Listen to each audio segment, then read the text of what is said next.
Eric Husso, what's going on, man? Are you outraged that the voice of Black America and biolanguage expert Joanne Reid would not be able to spread her lib joy on MSDNC? Oh man, that shit actually, when I saw that, boy, I want to tell you, I cracked a smile. I ain't gonna lie. I don't really like to cheer people losing their jobs, but you know, Joanne Reid gonna be all right. She got enough money. But bro, that kind of lets you know where we're at right now. But it also lets you know that MSNBC hasn't really learned a motherfucking thing. Because her replacement is Symone Sanders. For those of you who don't know, Symone Sanders was actually a mole in the 2016 Bernie campaign. And whenever all the stuff started coming out about how he was being cheated, Symone Sanders cut and ran. Like she literally just dropped from the campaign in 2016.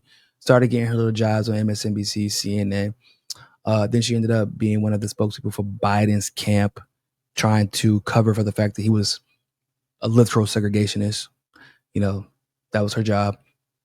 And she's bounced around consistently since because she's absolutely insufferable. Why would you replace Joanne Reid with Symone Sanders? You want just a younger, bald black lady? I'm confused. I'm genuinely confused. Maybe they were like, we could pay her less to get shit views. Also, man, like, you gonna fire Rachel Maddow too while you're at it? Like, Rachel Maddow's kind of trash. Let's be real. Like, look, bruh. I could be Joanne Reid. I could tolerate more than Rachel Maddow. Rachel Maddow is fucking off the hinges. She really is. But I personally don't understand why you think bringing on Symone Sanders to replace Joanne Reid is a net gain for the network. Symone Sanders is fucking insufferable. That is why, ladies and gentlemen, she's had to bounce around so much. That's why she can't stay in one place for that long. Because no one likes her. She doesn't understand 90% of the shit she discussed. Matter of fact, let's just go find a random ass Symone Sanders interview. Like just a random panel with Symone Sanders. And let's just see if she knows what she's talking about. Like, let's just see if she's even fucking coherent. Why I type in Symone Sanders and all this shit about Bernie come up? We ain't talking about that sellout right now. Oh, this is the best of Symone Sanders. This is even better.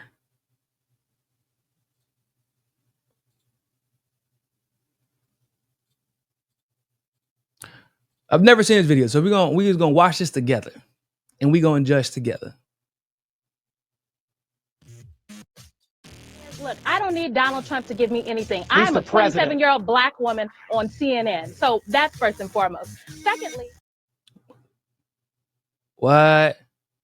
Hold up. To give me anything. I'm a 27-year-old black woman on CNN. So that's first and foremost. Secondly, okay. I think he definitely made the case to the people of Flint, to the people of Michigan, and the American people for that matter, that he is the only candidate on that stage that is poised to take on this rigged economy kept in place by a system of corrupt campaign finance.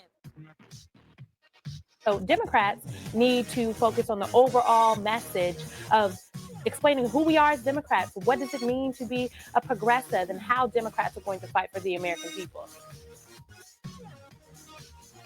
These are the facts, Dana. The Democratic Party is not the party of Lincoln. Look, the Democratic Republican Party is a radical conservative party. That is the party that built up Donald Trump and is why we have less people currently. Donald Trump politicized his information when the information was leaked from WikiLeaks, and he repeatedly used it in his campaign.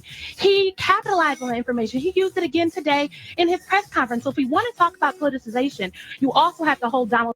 He's like, hold on. You said he politicized information that leaked. The information leaked in WikiLeaks was literally about politics. It was literally all political information. It didn't need to be politicized, bitch. It was politics.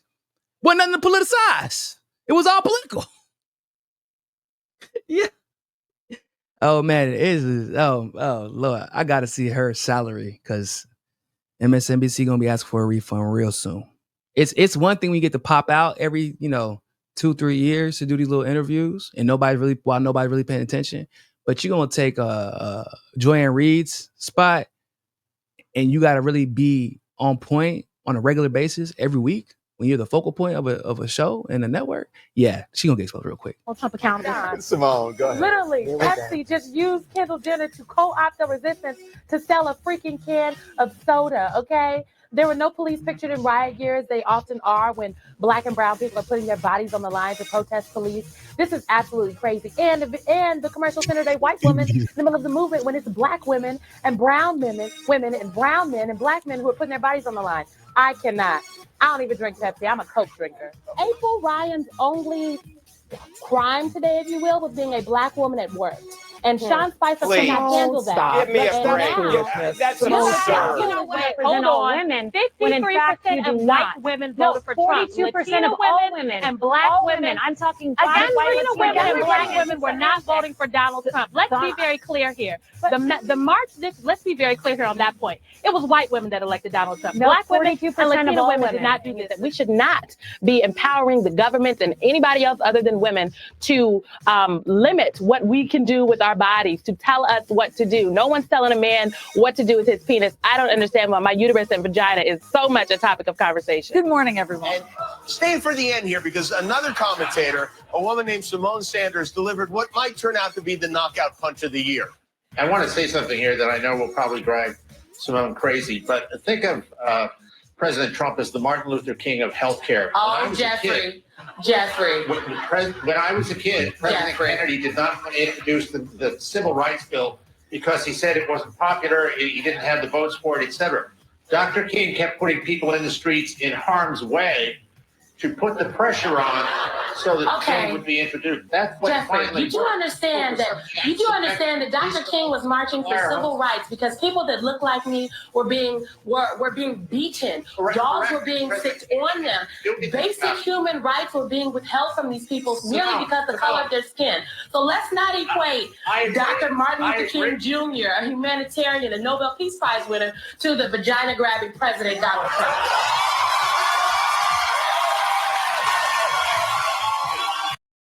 I mean, that wasn't all that impressive. That was a dumbass remark by a dumbass motherfucker. I don't know, like, who he said that specifically to trigger her. I'm just saying, like, I wouldn't even. I'm just like, we're going to move on. That's all I would have said. I'm like, we're not going to do this, my guy. How can you gonna be the Martin Luther King of healthcare? That doesn't even make any sense. But like, they're trying to celebrate this. This is the highlights of. These are the highlights of Symone Sanders. Everybody. Okay. Let's get through this.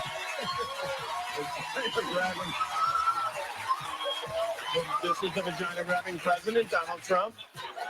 If he ever gets a statue, I'd like to see that engraved on the base. Nicely done, Symone. Book. Yeah, there you go. That's a promo video. And that kind of looks like I wanted to circle back to you. We obviously have y'all ever seen a viral video of Symone Sanders? Like, oh, here we go. Here's something. Okay, so where there is Vance, there are tapes. Okay, so where there is Vance, there are tapes. This is yet another recording of Republican vice presidential nominee J.D. Vance disparaging women without children.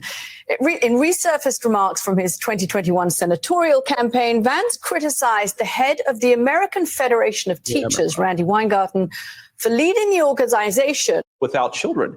Let's hear what she has to say. Yeah. It all sounds kind of bonkers in 1950s, and it kind of reflects a worldview of J.D. Vance's. But how much damage do you think it's actually doing to the Trump-Vance ticket? I think it's doing a lot of damage, Caddy, because not only is this a very old world view, it is also the current, frankly, platform of the Republican Party apparatus. In state after state, all across this country, there are Republican lawmakers, state legislative folks, who have put bills on the floor that require women to get permission from their husband if they would like to get an abortion. There was a bill in Missouri that I believe passed that said a woman who wanted a divorce couldn't get one if she was pregnant. Like I don't know what the obsession is with the current Republican Party apparatus with women's reproductive, not even care, but just the ability to have children or not, and whether they would like to do so or not. But it seems to be a focal point. And it's just, he's disparaging a large swath of people. And let me just say, as a person who has not birthed a child from my womb, I take grave offense to these comments, as though because you don't have a child that you had yourself, and I don't know what children J.D. Vance himself has had. It's my understanding his wife had the children, but there we go. That you don't have a stake in the game here in America. That's just, it is weird. It is weird. And it is concerning. And this all goes back to, this is why vetting is important. And I recently spoke to Eric Holder, former AG, who did the vetting for the Harris Walls campaign. And I asked him, I said, are you sure you got everything? Because look at what these videos coming out with J.D. Vance. And he said he watched a lot of YouTube videos, and he thinks he got it all, but you can never be sure. And I have to wonder, what was the vetting for J.D. Vance? Because this is simply insane. And we're seeing. Wow. So this was a recent video. MSNBC is in trouble. They are in trouble. If they, like, at least Joanne Reid can put together a coherent sentence. At least she can formulate thoughts. Usually I don't agree with the thoughts, but at least she can formulate them. Like, if Joanne Reid really wants to, she can put together a coherent argument, right? Like, at least that, right?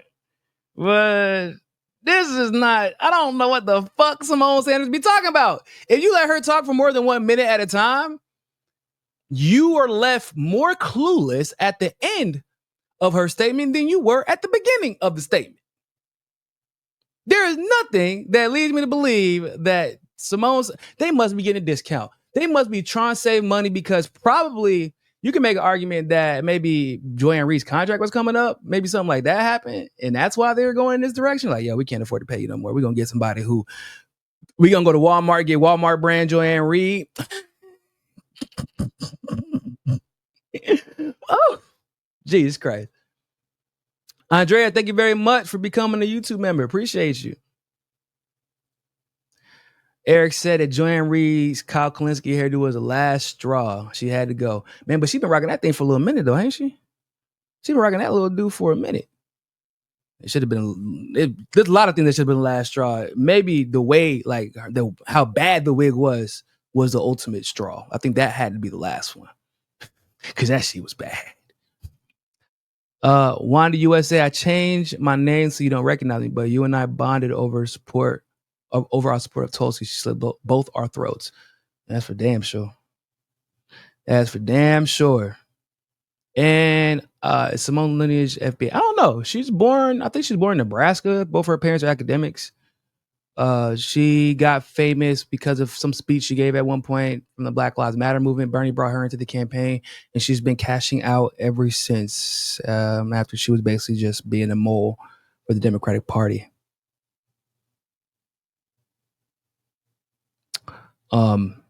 Yeah, man, I don't know what the hell MSNBC is thinking with that. Is weird, right? Am I crazy, bro? Y'all saw the highlights. Those are the highlights of Symone Sanders. Come on, guys. This is y'all got to do better than this. Oh man, I don't know. I don't know what these people are thinking. But like, when you listen to this, is the shit I'm talking about with the Democrats, liberals in general. We like we said earlier, we're having a conversation about Stephen A. Smith being a presidential candidate in 2028, and it went from laughing about it to them like, well, why not? Why can't he be the presidential candidate in 2020? Why can't he be the nominee? What? Is that a fucking serious conversation why are we entertaining that? It should not be entertained. Why are we but we have to now, because they're entertaining it. So now it's a real possibility. Because y'all have to remember, the reason I say we have to entertain it, we have to talk about it now, is because the idea of Joe Biden running again was a joke. Not being the president. The idea of Joe Biden running again was such a joke that Obama was like, bro, don't fucking run. Have you lost your mind?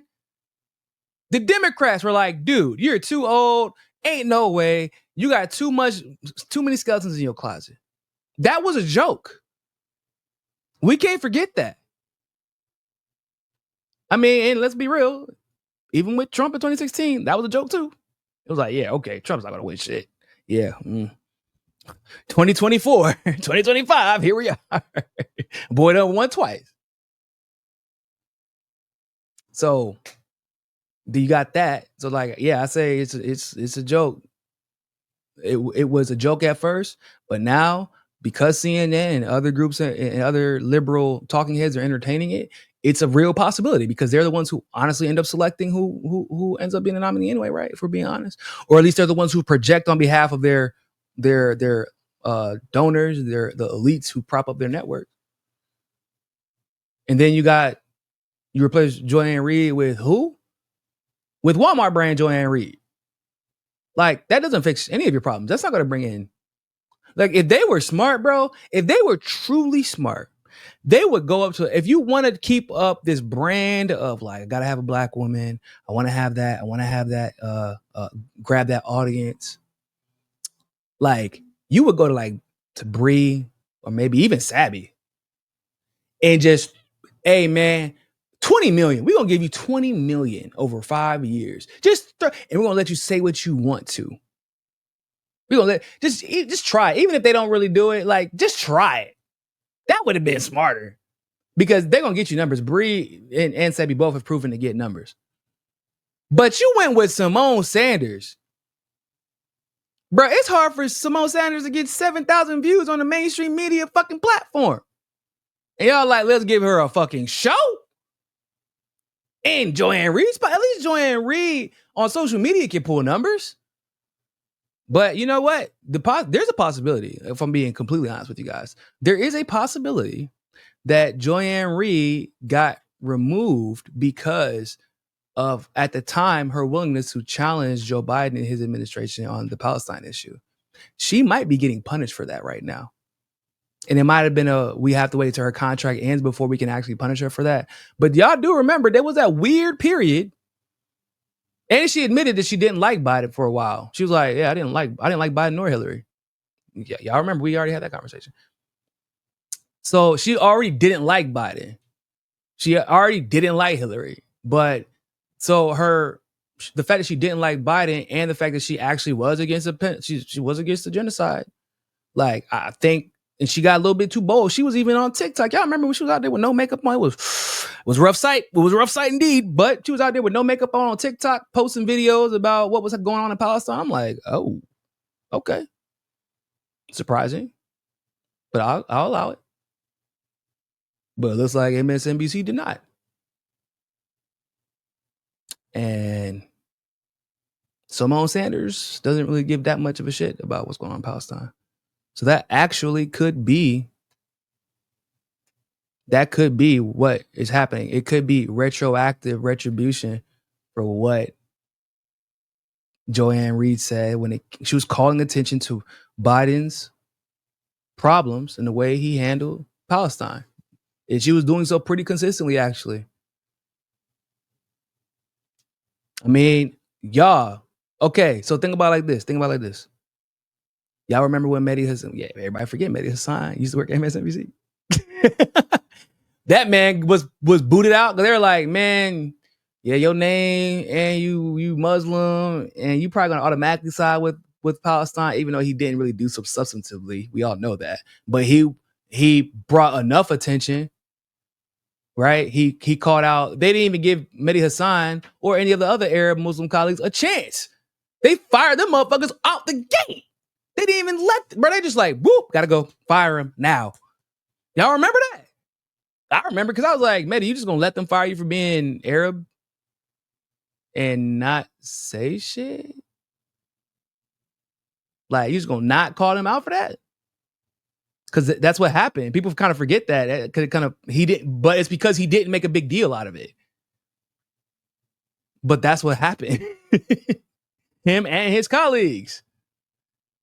So they probably let Ann Reid stay because you can't get rid of Mehdi Hassan and Ann Reid and rely on Rachel Maddow to carry you through the elections. Like, that wouldn't really work out that well. So they waited till this election was over, maybe even until her contract was over. and maybe she got scooted and booted out. I don't know.